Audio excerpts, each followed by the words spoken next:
Donc pour commencer, je vais prendre l'onglet TRX-CE, travaux cours d'eau, qui intéresse exclusivement les gens qui ont des linéaires de travaux en cours d'eau.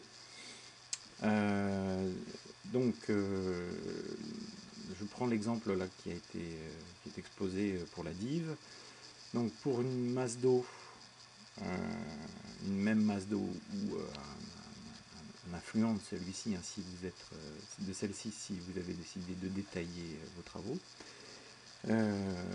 on ne répète pas le nombre de kilomètres linéaires de masse d'eau sur lequel on intervient, ni celui sur lequel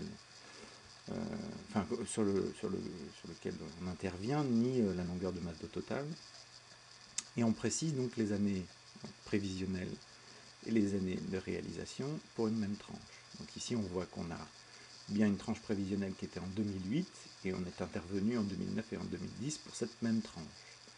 Donc les coûts au préalable ont été précisés pour la première année et les montants et les linéaires prévus. Par contre, la réalisation, elle est répercutée sur les 2 années pour une même tranche. Et on ne répète pas le prévisionnel. Voilà. Et si on intervient sur une autre tranche, par contre, on répète la masse d'eau sans répéter toujours la longueur de la masse d'eau ni les nerfs de gestion, puisque lui, il ne changera pas. Par contre, le prévisionnel, lui, sur cette tranche 2, lui, il faut bien le préciser, voir si on le réalise qu'en une seule année, donc le linéaire et puis le coût. Voilà, c'est valable pour des tranches très longues. Hein. Là, il y a l'exemple sur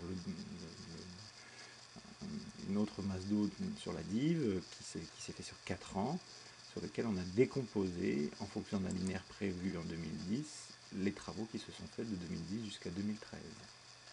Voilà. Voilà.